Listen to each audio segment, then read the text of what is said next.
आज हम एमसीआई समाचार की तरफ से खदीर मौलाना साहब जो राष्ट्रवादी के सीनियर लीडर है, इनसे बात करने आए हुए हैं। आइए इनसे जानते हैं ये क्या कहना चाहते हैं।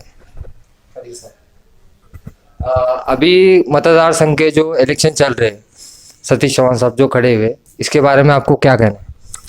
नहीं, मेरा ये कहना है कि यहाँ पर सेकुलर फिरका परस्तों के बीच में फाइट है।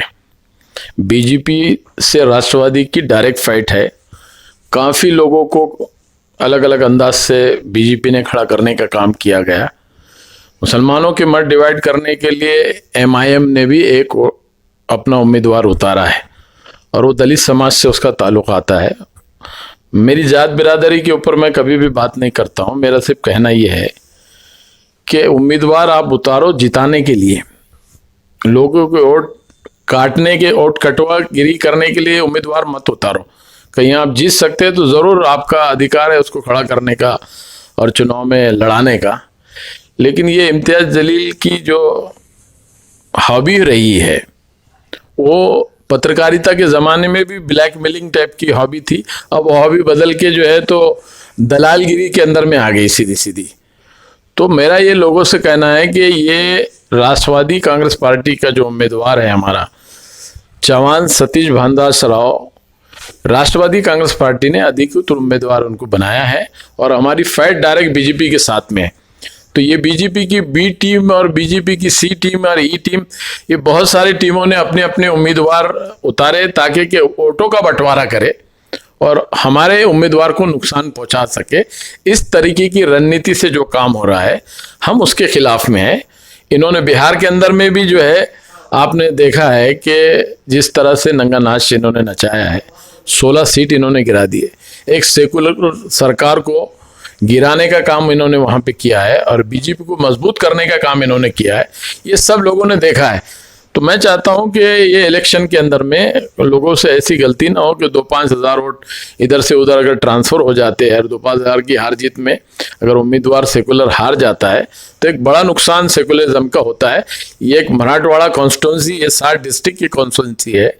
इस कॉन्स्टिट्यूंसी के अंदर में काफ़ी एजुकेशन से जुड़े मसाइल है, काफ़ी पढ़े लिखे लोगों के मसाइल है। ये एक क्षेत्र में बहुत अच्छा एनसीपी बाकायदा तरीके से पिछले 15-20 सालों से बहुत अच्छे तरीके से काम कर रही है। हमारे पास शिक्षक मतदार संघ भी हमारे पास है, ये ग्रेजुएट मतदार संघ भी हमारे पास है और इस मतदार संघ में जिस तरह से काम चल रहा है वो बहुत अच्छा काम चल रहा है। तो वो काम को मजबूत करने के लिए लोगों से मैं अपील करता हूं कि इन दलालों के चक्कर में ना आए और अपने कीमती वोटों का इस्तेमाल सतीश चौहान के फेवर में करे और पहली पसंदी का वोट ही उसको मारे और दूसरी पसंदी डालने की जरूरत ही नहीं, ताकि अपना मजबूत पहले फेरी में ये हमारा कैंडिडेट इंशाल्लाह चुन के आएंगे, ऐसी मैं उम्मीद करता हूँ। महाराष्ट्र के अंदर आपकी हुकूमत है, तो आज शहर का हाल काफ़ी बुरा है। शहर के अंदर काफ़ी गड्ढे हैं और डेवलपमेंट नहीं के बराबर है। तो इसमें राष्ट्रवादी पार्टी ने क्या रोल अदा किया? हमारा रोल तो हर तरह का है। हमने इससे पहले भी महानगर पालिका को 200 करोड़ रुपए दिए। इससे पहले भी हर वक्तन फ़क्तन हमने महानगर पालिका को हमेशा पैसे देने का काम किया। लेकिन यहाँ का खासदार उनका है, यहाँ का आमदार 5 साल 2014 से 19 एमआईएम का रहा है, 22 कारपोरेटर उनके रहे। ये सवाल तो आपने उनको जाके पूछना है जो यहाँ की सत्ता भुगत रहे। हम तो कर ही रहे। हमारे पास तो 24 घंटे लोगों का काम चलता है।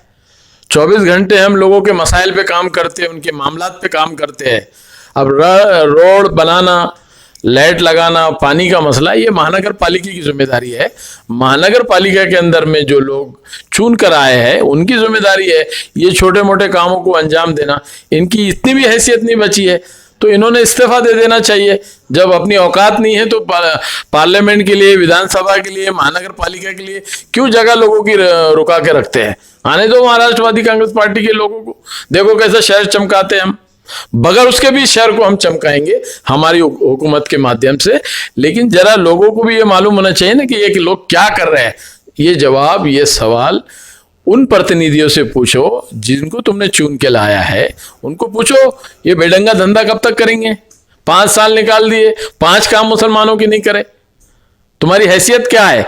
सिर्फ दलालगिरी, छोटी दाढ़ी, फ्रेंच दाढ़ी, यहूदी वाली दाढ़ी, नसराना वाली दाढ़ी, इसराइली दाढ़ी, सिर्फ मुसलमानों के सुन्नतों के मजाक उड़ाने का काम करते हो। मुसलमान है तुम, पहले मुसलमान साबित हो जाओ अच्छे।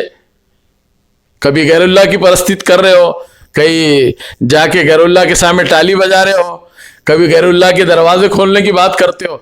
तुम किस किस्म के मुनाफिक मुसलमान हो? पहले मुसलमान तो हो जाए, जब मुसलमानों के बारे में बात करना। उन्हीं लोगों को अधिकार है जो मुसलमानों के बीच में रह के अल्लाह उसके रसूल के नाम पे खड़े होते हैं और उनके बारे में उस तरह की बात करते हैं। तुम्हारी बात तो ना यहूदी की समझ में आती है, ना नसरानी की समझ में आती है, ना फ्रेंचियों की समझ में आती है। तुम कौन थे मुसलमान हैं? ये जवाब, ये सवाल लोगों का है। लोग पूछ रहे हैं ये कौन थे मुसलमान है? जब आफत आई मुसलमानों पे तो घरों में, मुश्किल के वक्त घरों में, और गुटखे का हफ्ता लेने का है, शराब का हफ्ता लेने का है तो रोड पे। अरे मेरे भाई, जरा गरीबों की तरफ भी देखो, उन झोपड़पट्टियों में देखो जिनके घरों में खाना नहीं है, जिनके घरों में कपड़े नहीं है, जिनको रास्ते नहीं है, उनके घरों में पानी नहीं है। मुसलमान को जब अल्लाह ताला कोई वक़्त देता है, हैसियत देता है, तो उसकी जिम्मेदारी बनती है उसके हर मसाइल पे काम करना है। ये कितने ईमानदार है अपने मसाइल पे काम करने, एक नंबर के बेईमान चम्मट है सर। तो मेरा ये कहना है कि लोगों ने इनके झांसे में नहीं आना चाहिए। आप देखो, उत्तर प्रदेश में जाके इन्होंने लफड़े किए, कर्नाटक में लफड़े किए, बिहार के सरकार गिराने का काम इन्होंने किए। ऐसा नहीं हो कि सेकुलर के इस वक्त सेकुलरिज्म के माहौल को हमको जमा के रख के हमने बीजेपी के मुखालिफत में एक मोर्चा बनाया है महाअघाड़ी, और वो महाअघाड़ी का उम्मीदवार को खड़ा किया है। ये चुन के आना चाहिए, ऐसी मेरे लोगों से अपील करता हूं। और अपने वोटों को खराब, हमने पूरे भी मुसलमानों के वोट इनको दे देते, चुन के नहीं आते हैं।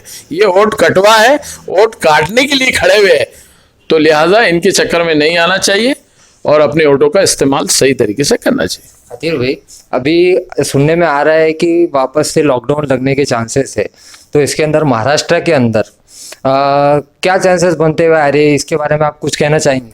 नहीं, अभी तो हमारी सरकार का क्लियर निर्देश है कि अभी लॉकडाउन नहीं लगाएंगे। आज आपने देखा, हमने खदीम मौलाना साहब से बात की है। बस आज के लिए इतना ही। आप देखते रहिए MCN समाचार, खान राफी मोहम्मद के साथ।